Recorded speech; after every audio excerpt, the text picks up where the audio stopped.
heart's a stereo, it beats for you, so listen close. Hear my thoughts in every note. Oh, oh. Make me your radio, and turn me up when you feel low.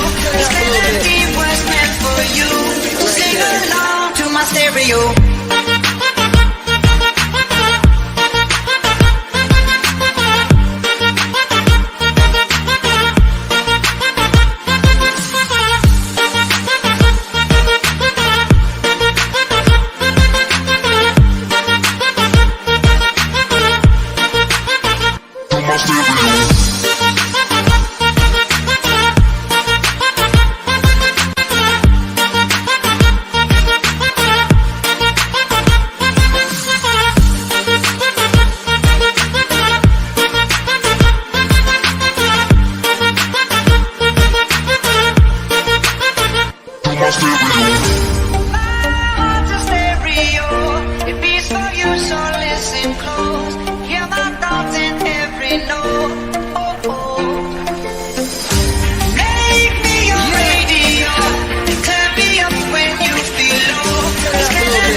Hello, everyone. Good afternoon, and welcome to another round here at UR TikTok. What's hot at UNIRAZAK? So today, on the 26th of October 2021, how are all of you doing? Are you enjoying your new freedom? Since that the regulation of the MCO has been slightly lifted. Actually, not slightly lifted, has been quite lifted, right? So we see lots of videos on YouTube, on TikTok, on Facebook, on Instagram where people are going on holiday. Are you going on holiday? So if you are, please let us know at the chat box below. We want to hear all about it. Now, what's happening today? What's happening today? We are at UNIRAZAK, and I would like to remind all of you to please follow our social media platform. We have My UNIRAZAK at Facebook, My UNIRAZAK on Instagram, and also My UNIRAZAK YouTube channel. We are going to talk about a very, very interesting topic where we have our alumni, we have counselors, we have educators who are ready to share their insights and interesting things that's happening in the world of academia and the world of education. So before we get started, let me introduce you a little bit about the school that will be representing, that will be talking to us today. Today, we bring you the Graduate School of Business, also known as GSB very easily here at UNIRAZAK, and a little bit about GSB. Well, GSB is actually, hi! We see we've already had someone, Muhammad Zarul Islam. Hi, everyone, good afternoon. Thank you for joining us, yeah? So what is GSB?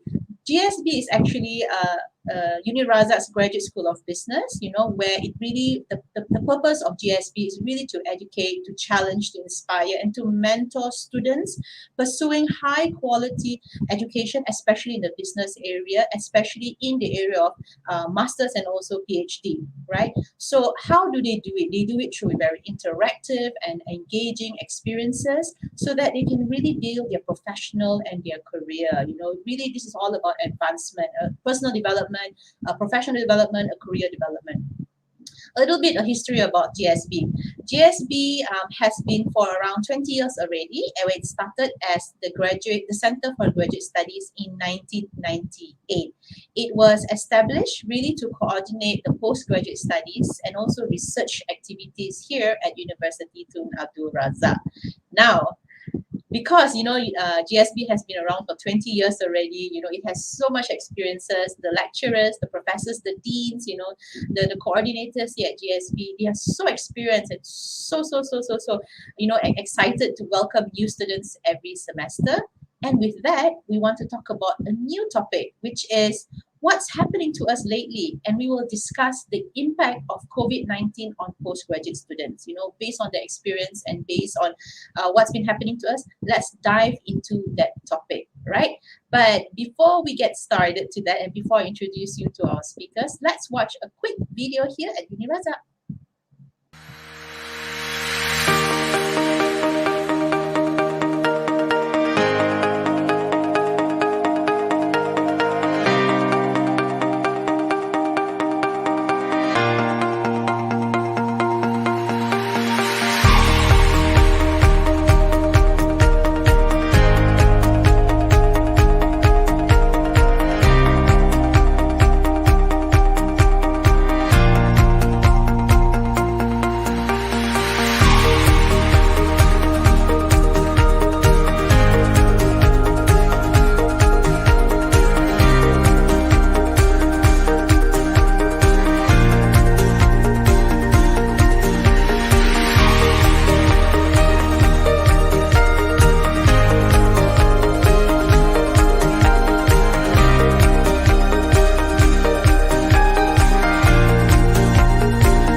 Welcome back again. Hi, everyone. As you can see, we have three handsome and very powerful gentlemen here who will share this wonderful session with us.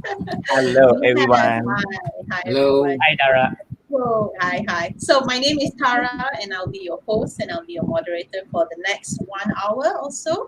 And I would just like to remind all of you to please get a cup of coffee, get a cup of tea, sit back, relax. Whatever platform you're watching this, whether you're on YouTube or you're on Facebook, viewers, please comment, please ask questions, just say hi. If you recognize anyone of these three persons here, please say hi to us. All right. So let me get started by first introducing our speakers. All right. So our first speaker, if you can see on the screen, he is on the same level with me on my left or right. I'm not sure how the screen reflects. Right. He's Professor Dr. Benjamin Chan. Yeah, Dr. Benjamin. He is the Dean of the Graduate School of Business. We have the Dean here today, and he is a gerontologist. Right. A gerontologist. Let's ask him later. What does that mean? Yeah. So he's a gerontologist with a full-time academic appointment with teaching research and administrative duties here at UNIRAZAK. He holds a degree in Bachelor of Human Development, a Master's in Human Development, and a PhD in gerontology. Again, I'm sure it's something related to human, I think. So, am I right? I hope I'm right. I'm not sure. Yes. All right. So, welcome, Dr. Ben. Right? How are you doing today? Good so far. Okay. All right, thank you. And then next person, the second speaker we have is Mr. Safwan bin Sanusi. He is a lecturer here at the Graduate School of Business. How are you, Mr. Safwan? Yeah, very well. Thank Very you. well, thank you so much. Yes. All right. So Mr. Safwan's expertise is in the area of management, education, human capital, and also sports. Yeah, that's a very interesting area. The combination of management, education, capital, and sports, right? He has various working experiences, in the industry and also in education. And he graduated from UKM, University Kebangsaan Malaysia, with a Masters of Business Admin. And he's currently doing his Doctor of Philosophy in Management in Lincoln University. So he's also a student, but also an educator. So we'll definitely love to hear from his point of view. Welcome. Okay, thank you. All right. And our final speaker, our third speaker, is someone who looks very smiley and happy right there. We have Mr. Sunny Lee. All right. So I think with that kind of name, your personality should be so bright and happy. It should not be sadly, it should be Sunny Lee. It should not be cloudy. Thank you for having me, Dara. All right. Thank you. So Mr. Sunny, right, is a student in the Graduate School of Business in the in the study of Doctor of Philosophy. He's doing his Doctor of Philosophy here. So previously, he also completed his Master's here in UNIRAZAK doing entrepreneurship in the year 2011, which is about 10 years ago. So definitely want to hear, why has he taken up this journey all over again, from a student to working and now back again to a student. But also at the same time, he is a staff here at UNIRAZA, working as a senior executive for the international student recruitment, and also besides that, he teaches Mandarin classes. We'd like to know more about that. Ooh. Okay. Thank you So for a lot of coming. interesting. Okay. Yeah. All right. So let's get started. Yeah. Okay. So remember to our audience today, if you have any questions, please feel free to ask the question in the chat box, in the comment, whatever platform you're listening, and we will post the question and we'll get someone to answer the question. All right. Let's go. First question is for Prof. Ben. So Prof. Ben, as we know, UNIRAZA is one of the pioneers of private universities, that offers postgraduate studies here in Malaysia. Can you share what is your vision for the development of our graduate school here at business? Especially in this, probably it's going to be a lasting impact, which is the post-pandemic impact. What's the vision here? And do you see the graduate school creating bigger roles in the national and regional development? Oh, thank you, Ms. Tara. Thank you. Thanks. Okay. Let me start with the first question first. The first questions about the visions for the GSB school. Okay, you can see my background. My background is a UNIRAZAK campus. Am I right? If you count from the ground floor up to the first floor, second floor, third floor, GSB, Graduate School of Business, is located in the level 13. Level 13. Okay, that one is the GSB school. Well, the question is about the visions of the GSB in the post-pandemic. Am I right?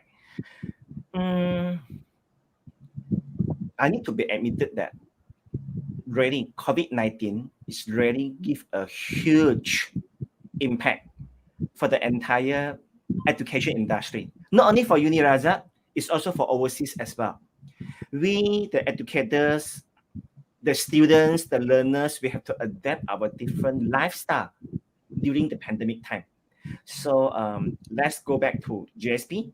In fact, since last year onwards, we changed our plan.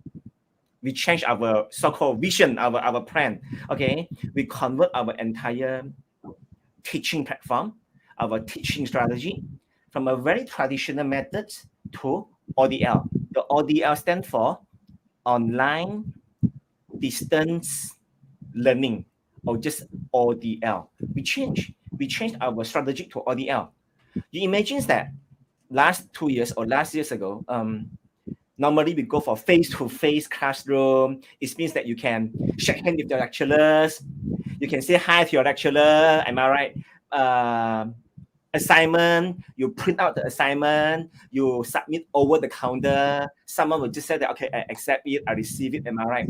But now, no more already. Since last year, UNIRAZAK is fully online. It's fully online. So you can't see any face-to-face class already. It's all the virtual classroom. We're using the Google Meet. It's a platform for us, for the lecturer to meet with the students. We go for online submission for the assignments. No more photostat and then print it out and then submit over the counter. No more. It's all online submissions. Let's say for the presentation, it's like today. It's the online presentation. The student presents, the lecturer will just give marks based on the virtual live presentations. Everything is online already. It's everything online. So yes, we UNIRAZAK GSB, we is a very quick one.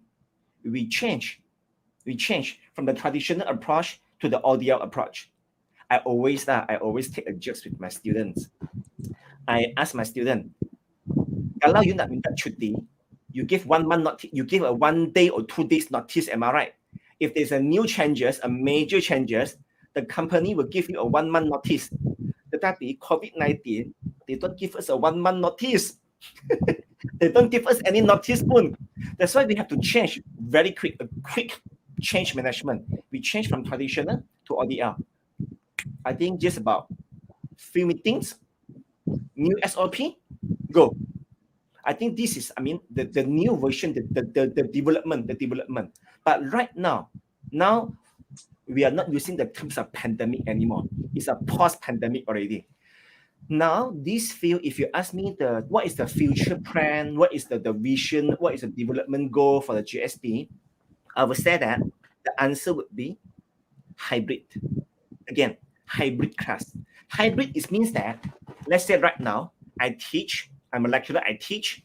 You can learn, you can just sit, relax at home and listen to me, am I right? But at the same time, I might have a group of students in front of me in the classroom. So, wow, meaning that my eye contact is, I look at you online, I look at them, classroom. So this is called hybrid setting. Maybe in future, GSB will moving to that direction. Not only just for 100% online, we will have some hybrid classes as well. Oh, who knows? We can have another pre-recorded modules, meaning to say that it's conducted offline. So, well, it's good. So that if the student having some internet problem, so in this case, they can have a fully offline module as well. So again, let me to recap.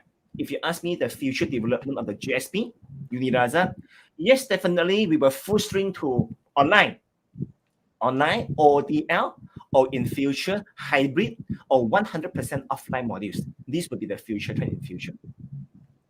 Yes, Tara, is there any questions before I come back to you? Thank you so much, Prof. Yeah, you answered that so well and so clearly, and I think that everyone who is going to be a student or who are students themselves right now, they have to accept that this is the fact of the world right now, that what you said, we were not given a notice, COVID just happened. suddenly one day we had a meeting in campus, and the next day we received an email from campus saying that everything shut down. So we have to be prepared. And I like what you said, that we are looking forward to the future. We just have to move on with it. Yeah.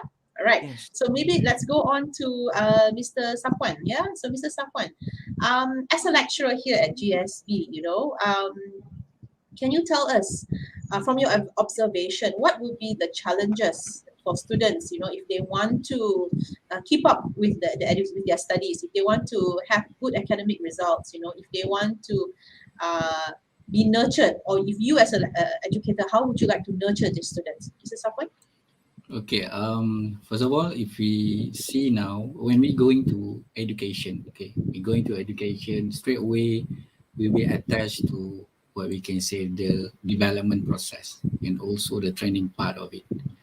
And then when we go back to the postgraduate, also most of our students who are joining to be part of our group of students, they will trying to actually to enhance what they have, the knowledge, and then their skills and their ability.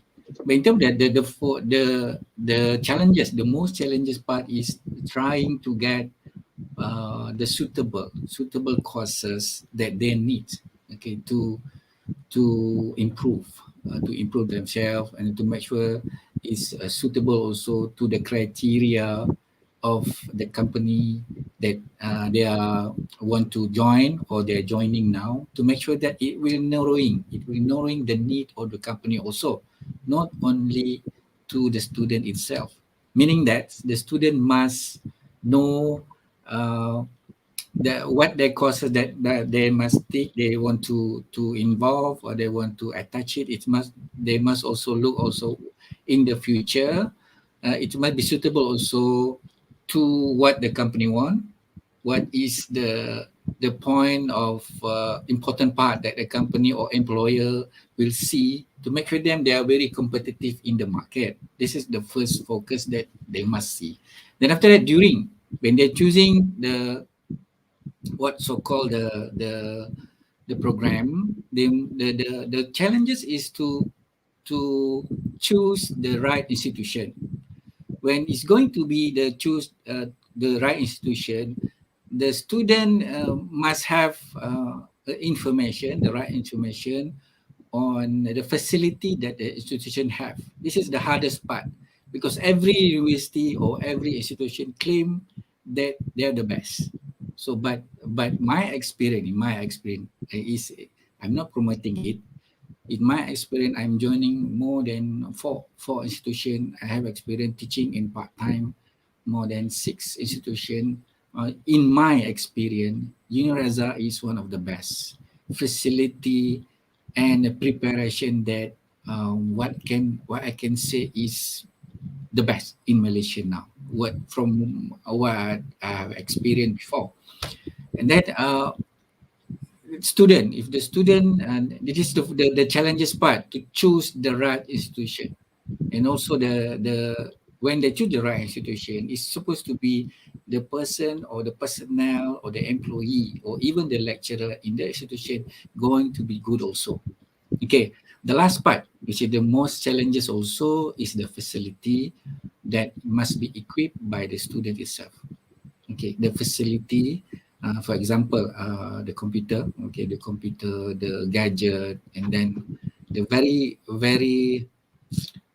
problematic issue is the internet coverage. In Malaysia also, we have a kind of very low what we can say satisfaction in terms of internet connection. Even today also I have a problem in terms of that. Then the last part, during the class or during the session, student need to by at least know what is the subject is, to make sure that the easiest way on having a good kind of what we can say as learn before we go to the class. That is actually the most challenges part, because we are not facing the lecturers, the student not lecturer, not going to be face to face with the lecturer. They need to have They need to read before the class on their own.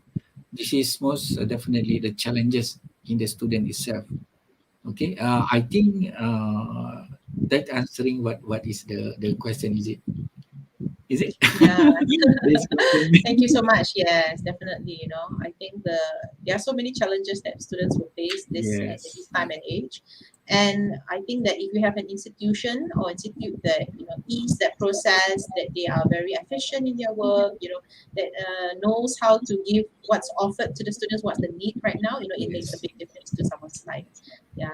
Right. Let's go to Sunny. Right. So, Mrs. Sunny, we know that you graduated here with an MBA at UNIRAZAK, and now you're also working as a staff and administrative staff here, and then you continued your degree, no, your doctoral degree or your Doctor of Philosophy here at UNIRAZAK. Can you please tell us a little bit about your experience as a postgraduate student here at UNIRAZAK? Thank you very much, Tara, for sharing that I'm actually studying and also working. It seems that I'm wearing a few hats at one time. So now I'm putting on my hat as an alumni, a graduate of MBA program in the field of entrepreneurship. Now, I just to share my personal experience as a student. I mean, truthfully speaking, it was definitely a very rewarding experience to study, to embark onto the MBA program and completed it with the assistance of everyone. I'm from China, basically. So initially from a very different background of because I learned English literature as my degree. So to join master program was quite challenging. So I was always very grateful that especially at the initial stage, I got very personal interaction with the lecturers and and the staff here. So I gained a lot of support from both the lecturers and also staff. Especially when it comes to the lecturers, they are very approachable. That is what really motivated me a lot. I got a lot of questions to ask, and then they are always very patient to be there to guide me throughout, and they even invested their additional time after work also just to ensure that I can keep on track. So I was very grateful. Other than the study part, also overall experience, in terms of activities and also engagement would be something that would be very memorable also, especially the industrial talks, the participation of events and all. Those could be quite valuable experiences for me. So overall, I would say, although UNIRAZAK, I knew that many of my friends are also studying at different other universities in Malaysia. I would say, although UNIRAZAK being a small and delicate university, the university offers something really personalized and quality to its students. So I'm very grateful that I graduated from here, Tara. Thank you. Good job. That's interesting. All right. Thank you, Sunny, that you have completed and you're continuing and you're still so motivated and encouraged. Yeah. All right. So let's go to our viewers. Yeah.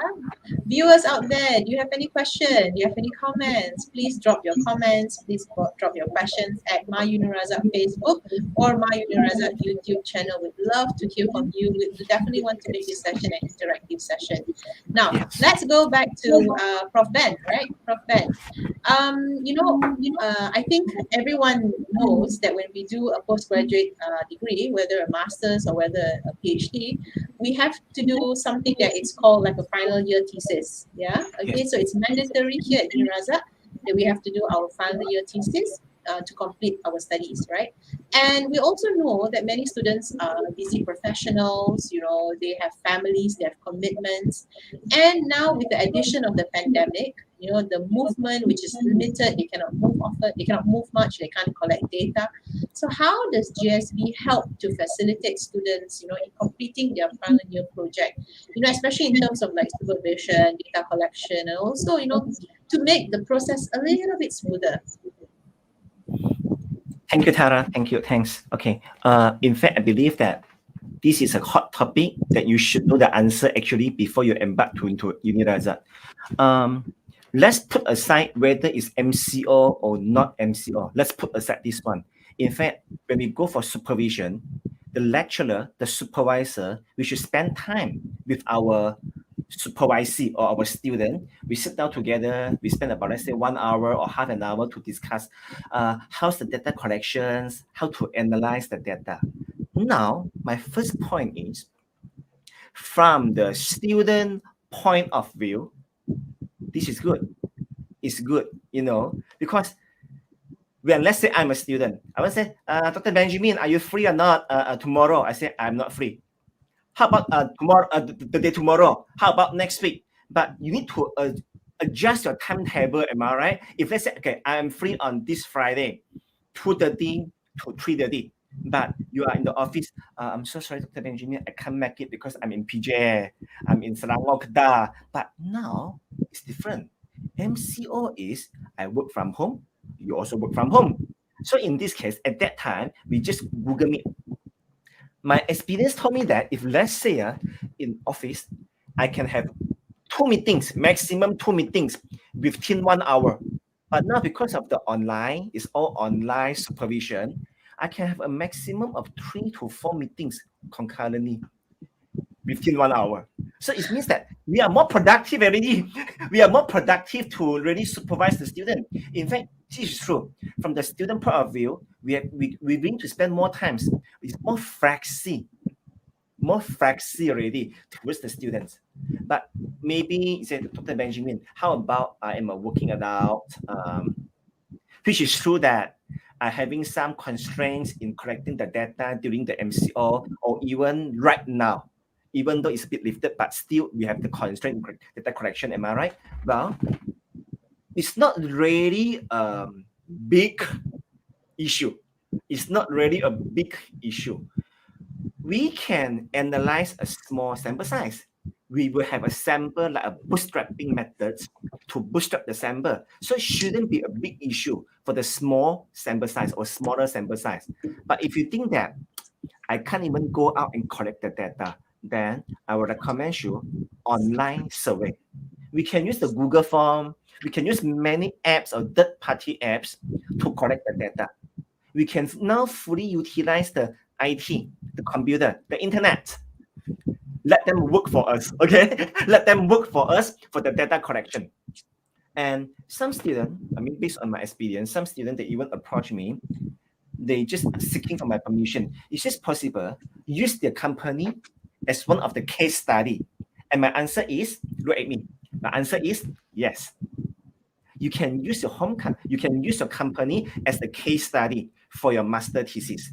Ooh, it's not something new. Then rather than the quantitative data collection method, you can go for the qualitative case study method. Just survey, just analyze your home company. Then yeah, it would be another solutions for the data collection.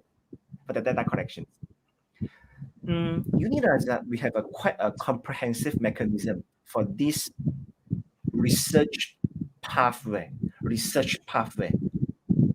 Let's say once you have finished everything, chapter 1, 2, 3, 4, 5, conclusion, last chapters already, we can even drop you another option. We UNIRAZAK, we got our in-house journal called images, okay? Images. You are even allowed to try your luck. You can even convert your entire thesis right up into a journal format, and then publish in our in-house journal. Oh, means that this is our A to Z already. We supervise you, we guide you, we even provide a platform for you for publications. Like Miss Tara said, how if let's say, MCO, who knows, some of our family members got the COVID-19 disease or illness or others family commitments, am I right? So, well, at UNIRAZAK, we even give some extension. If you really cannot finish your master thesis within that particular period, we even give a 1 semester extension for all the students. So this is at least what we UNIRAZAK, we care for our students, what we can contribute, what we can help you during this, regardless is pandemic or post-pandemic period. Okay. Thank you, Tara. Thanks. Wonderful, wonderful. You know, I it's hope it's very very answer the questions. it's very detailed, and also it's very positive. You know, when people hear that, you know, that you should not be afraid to do your masters, you should not be afraid to do your PhD. I mean, Yes. there are millions of people who have done it, but there's also millions of people who have failed at it, right? But what you have just said, that it is possible, you know, with the right attitude, right mindset, the right support, it's actually possible. And I really like your example about how you said that previously you can do 2 meetings maximum physical. Now you can actually do 3 or 4 in a day. You know, you get so Don't much tell my things boss, done. okay? I'll definitely. All right. Okay, let's go to Mr. Safwan. Yeah, Mr. Safwan. Yes. You know, first of all, maybe you can tell us a little bit about your area of expertise. You know, because I've not met you before. You know, so I would really like to know more about you, your area of expertise, and also, you know, as a person who's also doing his PhD, why should a working adult consider pursuing their postgraduate studies? You know, do you think it is an added advantage, or do you think this is just a glorifying action? You know, or you know, cari pasal diri sendiri. You know, you want to make yourself suffer. You want to feel the pain. You know, or are you just, or is this just an ego thing for people to do their PhD? Will it really help their career? You know, Mr. Sapan, let us more. Tell Okay. us more. A bit about my expertise. Okay, I have my degree in University Putra Malaysia. Before that, it's calling as University Pertanian, and then changing the name on 1996. I think 1996 to University Putra Malaysia. But my degree, my majoring is entrepreneurship. Same with Mr. Sunny. Then I have minor. Okay, I have minor subject. Probably in the academics, I only asking to finish my my courses, which is 44 subject. Then I a person who are eager to know something much more. Okay, and then to know something else. So I take the 3 to 4 subject from other faculty, which is I think from Prof. Ben faculty. Before that, ecology, human ecology. Okay, Human I take ecology. I take about 4 subject on that faculty. So it become also one of about human development. It's about training. It's about program, something like that. So by right, I have a minor in human development and minor in Oh, marketing, you are my and okay. also You are my majoring in senior. entrepreneurship. Well, total my subject is about more than 48 subject in my degree.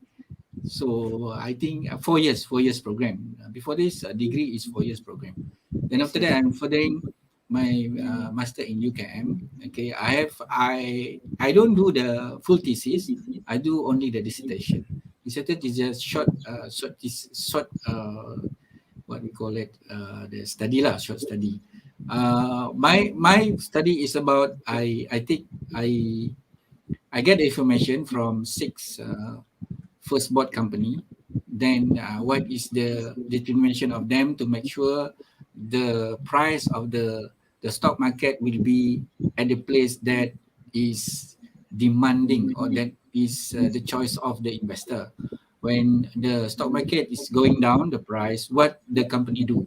There's only the determination of the case study, determination of the study that I do in my master.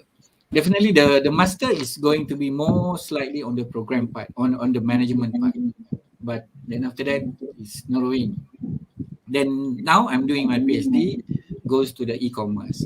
I do what is it? Do some research on the fraud. Why is so many fraud? We get only the proactive action, which means the reactive action. Okay, we do it. We didn't do the prevention process. So in my PhD, I'm doing that. How we can prevent the fraud case being happen to the other institution that is probably doing that. Is my expert actually. Okay, I think it's going to answer the first question, and then after that, why should the anyone who are capable to do or to further their study, or to the person who are now going to be the executive, why they need to to go to further their study to become a postgraduate student. The first place is about determination. It's about determination. Most of the postgraduate students, especially in UNIRAZAK, what I can see, they are good in their knowledge. They're good in their ability. They have so many kind of expert in there. But in terms of skill usually we will emphasis on the proper education, because our education system is like that.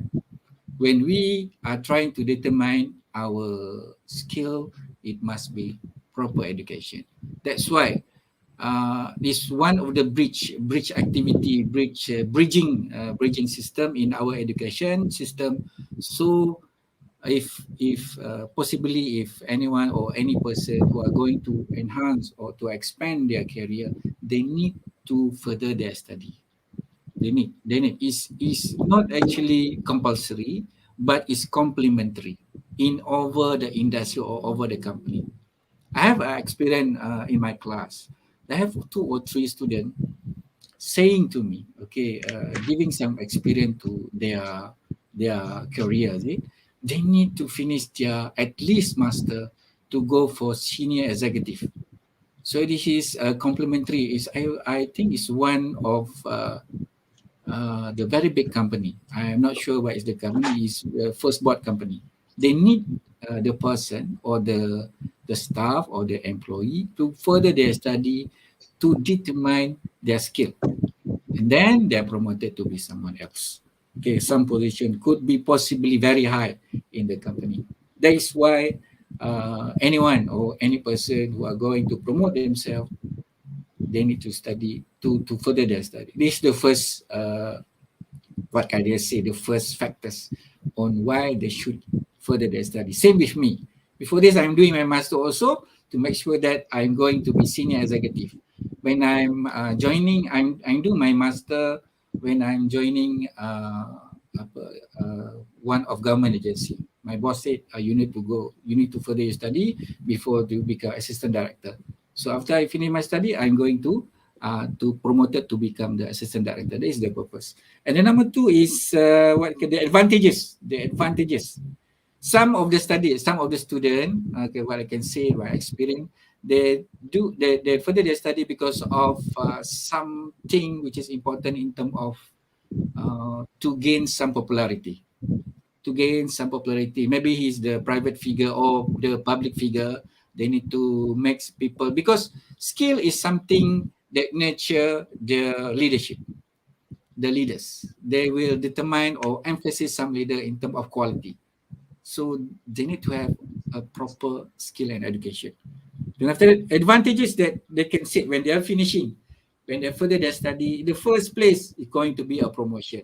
And the second part is expert. Expert, what I can say, is a person who able to give something advice to institution or to the individual, some kind of person who are very knowledgeable in terms of expert. And then going to be a consultant. And the last is better when we go to the COVID, all the company want to, what we can say, they're trying to diagnose and then see which are employee more become durable or more become asset to the company.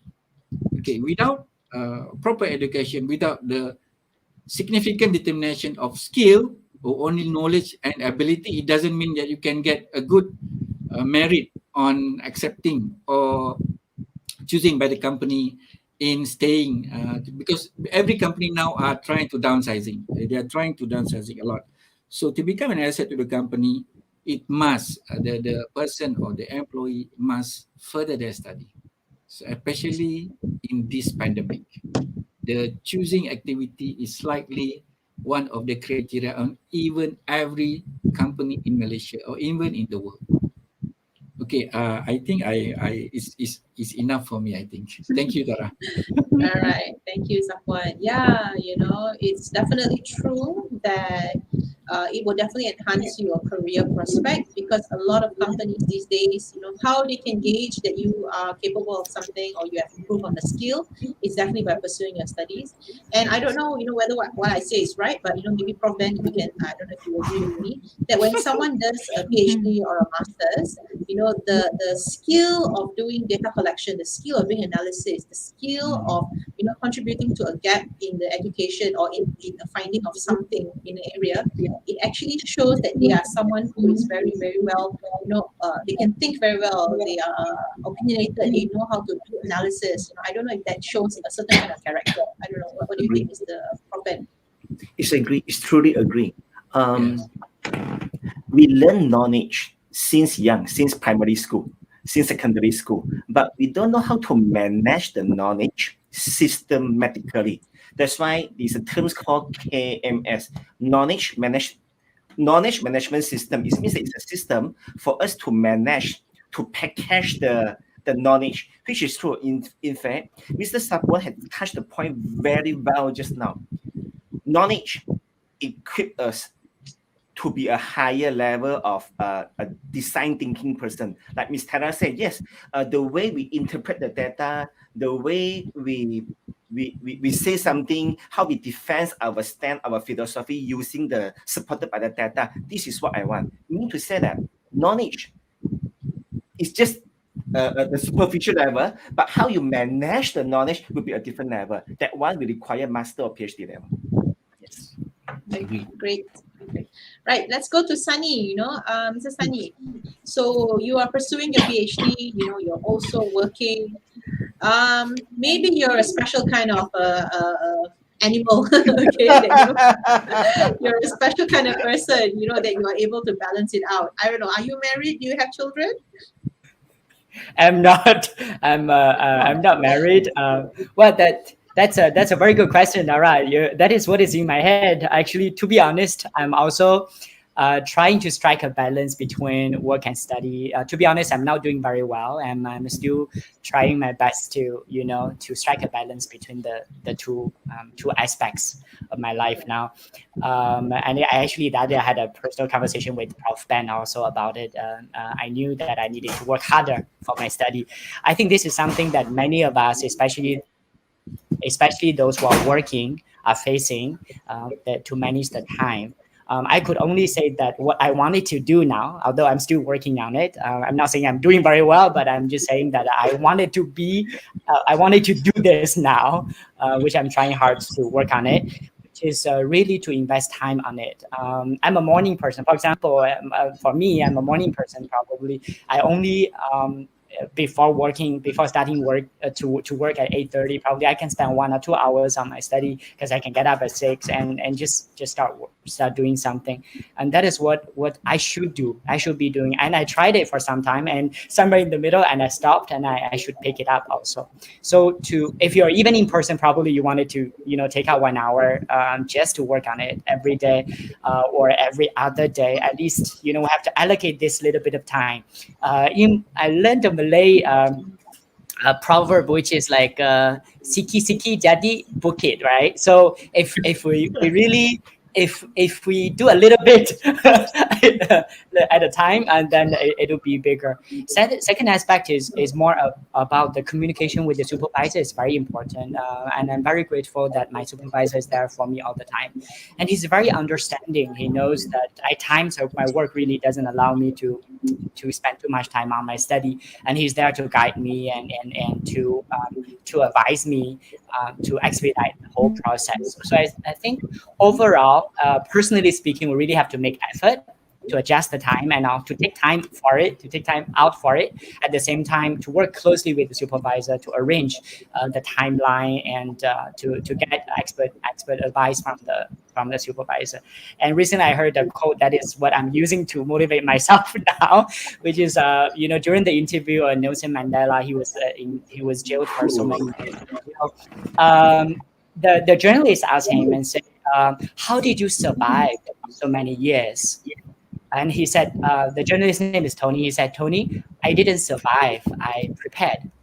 So basically, it's all about mindset. So I know this journey ahead is not easy. and if you have chosen PhD program, yes, I think many people probably are fancy of this name of doctor in front of their name. But to be honest, it is not an easy journey, but it's very much doable, and mindset is very, very important. So we probably want to take this opportunity just to brush up our skills and learn and to better ourselves and prepare ourselves for the betterment of the future. Yeah. Thank you, Dara. Thank you. Well said. Well said, Sunny. Yeah. I have a question for Sunny. I have a question for you. You said that you're a morning person, so you try to do a little bit every morning. Is it true that, you don't have to do it every day? Can someone just say, I want to just focus on my PhD and do the work maybe just 3 times a week, but 2 hours, 2 hours, 2 hours? Do I have to do it every day? Is it necessary that you must do something every day for your PhD? Oh, well, I might be wrong, Prof, and Mrs. Safwan out there, they're expert. I would say that, personally speaking, I might be wrong, that we don't have to do it every day. But I think what is important is that we have to keep track of the thoughts, because once we have come out with the conceptual framework and all, we have to do it one step at a time. For example, if you're not doing it every day, if you're doing it like for today, you have to complete certain component of it throughout the overall project of the thesis writing. We probably have to target on when to complete what component at what time. So if we're to do it like 3 times a week, probably for this week, up to what progress, at what stage that you have to achieve, that is quite important. So it is about the efficiency rather than the amount of time that we spend, of course. And so that is a very good question, Dara. Thank you. Well said, Prof. Sunny. Well said. Prof. Ben, does someone anything else to add? Any advice to students who find that they don't have the time? And to me. Strategy. Is his strategy a good strategy, or is it a not so good strategy? Yeah, I think the strategy on morning person, I think most likely I'm also the morning person. When I study also, I like to do early in the morning, then in the middle, because we are usually at the evening, we have something to do, something very important. Maybe the focus will be slightly different in the afternoon. So morning, everybody, and somehow our children also still going to sleep. Right? Most of them are go to the school during the morning session, and in the afternoon we are busy with our family. So I think it's okay. Yeah, great.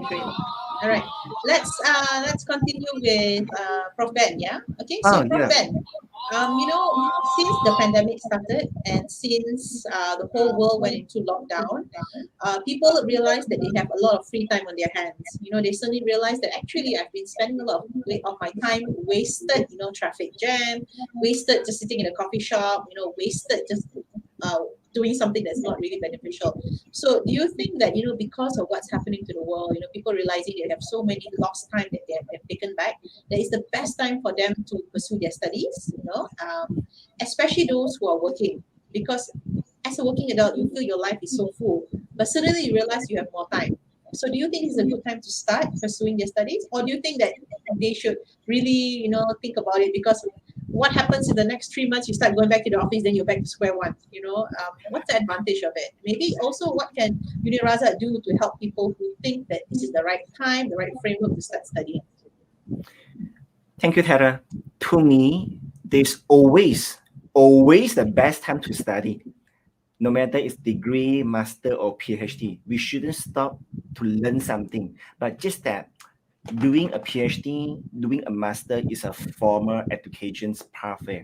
But there's always, to me, right, it's always the best time. we should continue learning all the time. To me, nothing to say that because of MCO or post-pandemic, as long as you have the intention, you have the very good intention to learn something, why not? You should start looking for a new university in future.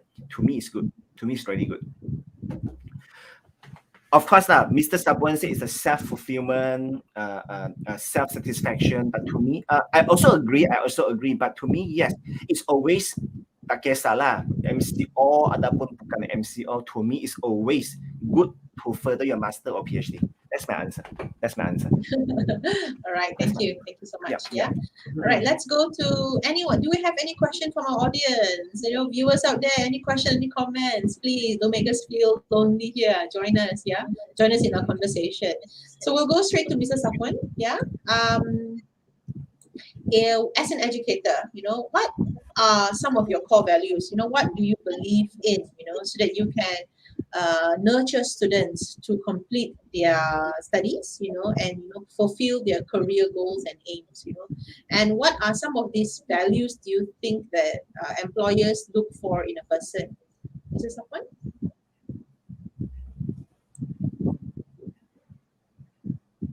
I think your microphone is off. Okay. I think this issue is very slightly, I think, very serious. It's because of in education, the core value that every single person who are involved in education is integrity. The first Yeah, part. agree. So being the educators, we are trying to be a person who carrying the value of integrity, and then the student are going to be following us and then learn from us because of there's too many what we call it way now. Even COVID now, they are going to the internet to get the information. The attitude in copy and paste, this is one of the things that we need to look more seriously. Because during my time, during my study, I'm doing physically because the books. So I need to read, I need to write it back, I need to type it. So on the PC. But now, in terms of 21st century study, each student get more information is online. So in terms of integrities, there must be a system that control this. I think UNIRAZAK have a system which is control in terms of the authentic of the information or authentic of the material. So I think the core value, the first core value is become the educators and also the student, the integrity in the first place that you must put as a priority. And the number two is going to be the changes part, the changing. We as the educators, we must also giving a kind of picture, okay, a kind of role model who is the person who are always looking on the changing part, looking and the always being an adaptability, being an adapter, always can be able to adapt in whatever situation. There is the core value that the student might accept. Some of the student may be hard when they are trying to change in terms of doing online what we consider online learning. Some of them not very literate in IT. So we need to give some time to learn in terms of step by step, give some consultation in terms of on the gadget part. So this is the second value that we must see. We always ask them and motivate them to be a technological changer or a person who are always accept the changing in their life. This is number two value. Even in study also, they must always want to gain a good information, a good maybe material that they read. There always be a slightly changes in terms of that. And then the last is what can I say? Leadership. In every single situation, even the core value in every company. Okay, they're looking at the person or at the employee who can lead, because in creating the development countries also, the countries need some leaders which is can lead the what we can say that the integrity part and also the technology or any changes in our country or even in the institution itself or in the company. So the three core value that I can say is very important in terms of integrity, in terms of changes who always want to become a changes, okay, the technology changes or a person who can create something new, become a role model and also become a person who are motivating each other. So I think there is trickle. There is very, very much, which is something that the employer also looking for that. Okay, Tara, that's it. Yep. That's good. All right, thank you. Amazing, definitely, it's definitely.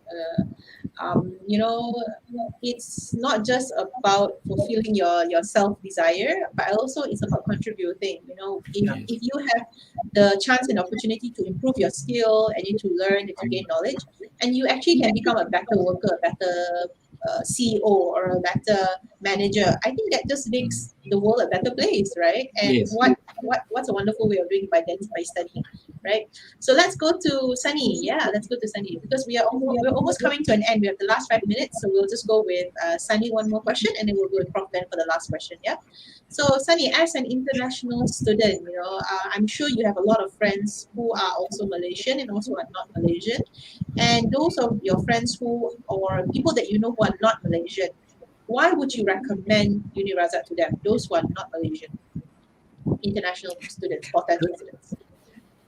Thank you so Sunny, much your for the question, Dara, because yeah, thank you very much, Dara, for the question, because this is a good opportunity for me to promote UNIRAZAK to the international market. I would definitely say come to Malaysia, you know, to experience Malaysia. Before, you know, coming to UNIRAZAK, Malaysia is definitely a destination where you wouldn't want to miss if you want to understand Asia better. Malaysia is such a place, such a melting pot with so much diversities that you can experience and learn about. That is what I personally enjoy the most. Besides learning, you know, the people here are great. They are very friendly and they got great hospitality. Food is great, and it's really safe to travel around. And there are many tourist you know, many places of interest to go and travel and spend your leisure time and all. So come and experience Malaysia, first of all. And secondly, I would say if you are thinking about pursuing your studies, please consider UNIRAZAK as your destination of studying, because you will be coming over here for a very personalized, you know, service and experience of studying. Because in here, we not only have very friendly and approachable academicians here to assist you, we also have very friendly administrators and support staff here, like including me here to welcome you. Definitely, we have seen a growing demand for mode of study. Actually, besides the conventional mode of study, in case that you don't want it to personally travel to Malaysia physically to study, you can actually consider doing some programs online. Our online programs are also offered to students, international students. You can study at the comfort of your home for our, you know, master's program, even PhD program, you know, online completely 100%. Yeah. So I definitely would recommend UNIRAZAK to you all, and would love to meet you all in person at UNIRAZAK here. Yeah. Back to you, Dara. Thank you so much for the opportunity. That is such a wonderful there's such a wonderful selling of UNIRAZAK, you know. From the bottom of my heart. Yeah. From the bottom of my heart. Yeah. All right. So since you're still on the screen, maybe you can tell us what is the top 2 places to visit in Malaysia when the restriction is fully lifted. So two places I would like to visit, is it? The 2 places. Okay. The first place I want to go to Penang. Because I wanted to visit a family that has been very nice to me there, and it's one of my personal friends' family. So if I could go there to visit them and spend time, this is actually one of the promise that I made to my friend's daughter. So we wanted to celebrate their birthday there, or we're gonna go to Sarawak. So either Penang or Sarawak, those will be the destinations, because my goddaughter, which, you know, one of my friends got a daughter here, is my goddaughter, and they're amazing people. She's gonna have her 2nd birthday there, so we have kept the promise. I wanted to go to either Penang or Sarawak to just celebrate her birthday. That'll be soon, you know. I hope when the traveling is more convenient, somewhere in April next year, it will happen. So Penang and Sarawak. Good answer. Thank you for the answer. Thank you for your good answer. I like that answer very much. I All right, know, I let's know. go to the last concluding question to Prof. Ben. Yeah. Okay, so Prof. Yeah. Ben, maybe you can share with our viewers out there, the program that's offered here at GSB, the Graduate School of Business, and maybe you can highlight one of the program, something that it's very what do you call that? It's very on market right now, that people are really interested in at the moment. Personally, I would recommend the ODL subjects or the ODL's program, the online distance learnings. Maybe I'm a bit greedy. Let me promote two, okay? MBA in ODL and PhD in ODL. ODL stands for online distance learning. So it's all fully online subjects. Right now, if you ask me, Dr. Ben, I'm just finished my STPM, or I just finished my degree. I would like to further my master. Is there any recommendations? In the past few months, they're not going to ask me, hey, Dr. Ben, how big is your campus? None of them ask me this question. None of them, they seldom ask me how big is your campus or the tuition fees, because, right, if you want to compare the tuition fees, it's about the same. It is about the same amongst the competitors. So they normally ask me, Dr. Ben, how flexible studying at UNIRAZAK? Oh, this is the main concern. This is the main concern. Flexibility. Again, the flexibility. So now, for today's the last question, maybe I would like to promote at UNIRAZAK. You can opt for MBA or the L mode, or PhD or the online distance learning mode. So it will be good for us, for those working adult, that businessman, or you are outside Malaysia, you still can do your master or PhD at UNIRAZAK in a fully 100% mode. You ask me, is this serious, Dr. Ben? Serious? Is this possible that 100% online? I can even give you one example. Before the example, UNIRAZAK, we are using a good LMS system, Learning Management System, LMS. For those, if you really want to try studying at UNIRAZAK, you just imagine that it's a Facebook. This is a Facebook. You tahu Facebook, kan? So it's a Facebook between the lecturer and students. The lecturer, we can upload our, not photo, okay? We can upload our PowerPoint slides, our teaching materials, and our lecture recordings into that Facebook platform. And the platform ini shared by my students. Let's say I'm teaching the research methodology. My class got 20 students. So this is a Facebook account between the 20 students and I myself, the lecturer. So this Facebook, or we call it the LMS system, is a platform for us for our online education. So it's very, very flexible. Since this is a Facebook, I so-called Facebook, right? And your handphone, while working, you can go, I punya LMS system. I can go back to my PowerPoint slides. I can play back the recordings. So this is what I mean by we need a very, very friendly system. With this system, we can talk about ODL. Then with this system, then I can rest assured, I can confidently, as the dean, I said that, datanglah, welcome to UNIRAZAK ODL mode. We have the MBA ODL, we have the PhD ODL. Okay? So last sentence. Wonderful. Welcome. Wonderful. Yes, welcome everyone to UNIRAZAK. All right, Welcome, we have everyone. a question from our viewer. Let's go to the question. We have one question before we end the session, right? What are the steps, or what can we do actually after graduating from a postgraduate program? Should lifelong learning approach be adopted? All right, so maybe I think anyone could answer the question. There are two questions here, right? Are the steps, or what can we do after graduating from a postgraduate program? And what should lifelong learning be adopted? Would anyone like to try to answer that question? Okay, let me try. Okay, first of all, when we are finishing our master program, so definitely in the first place, myself, I'm trying to go to the any association, maybe about management. We have Chartered Management Institute. We attach to them as a professional to become more professionally, to attach it to our career, what we can say. our references to our employer. Okay. Number two, and if you want to further our expertise also, we join the conferences, which is the long life learning we can adopt it as in the first place. So we go join and become a speaker. We can join to become one of the facilitator or moderator to get some knowledge in terms of to attach to our skill that we have before this. And also we can also doing our PhD, as what Dr. Ben said. We can learn. There is no exact time to study. Is it the right time to learn? Okay.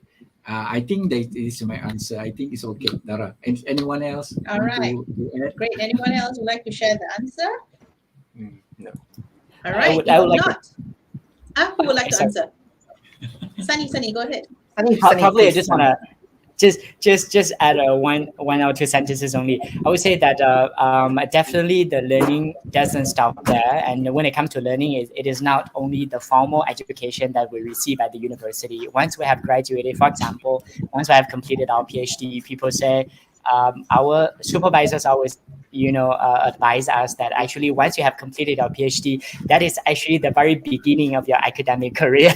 So your learning has would never end there. And on the day that you receive your the scroll of your PhD, actually you started supervising students, and along the way you are learning.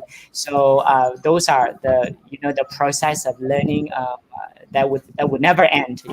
There's a continuous process. So I really believe that lifelong learning approach should be adopted, and it will be there forever. Learning is never too old to learn. Yeah. All right.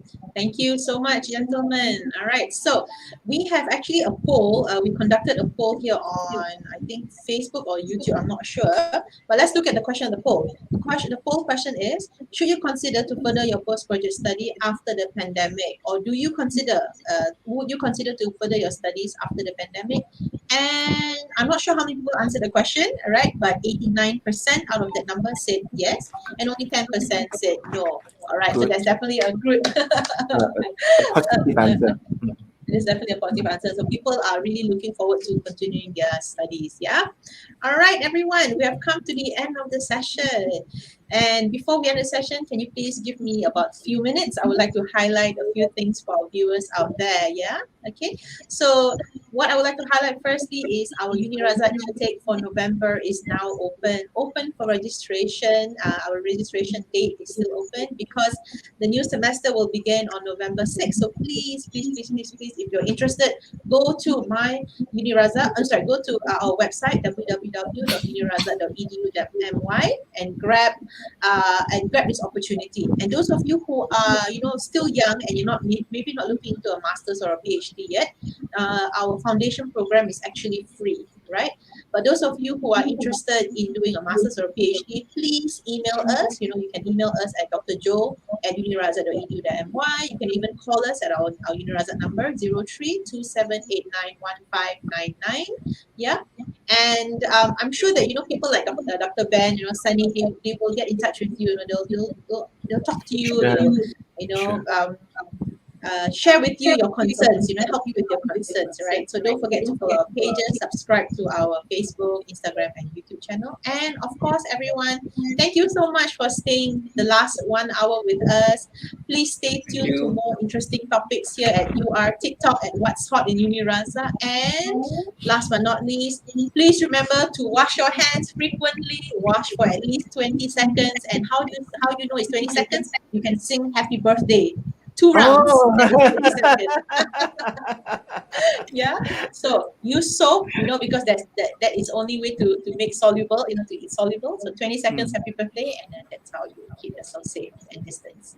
All right. So thank you, Prof. Ben. Thank you, Mrs. Someone. Thank you, Sunny, for joining me this day. You. I hope to see you very in much. real life soon.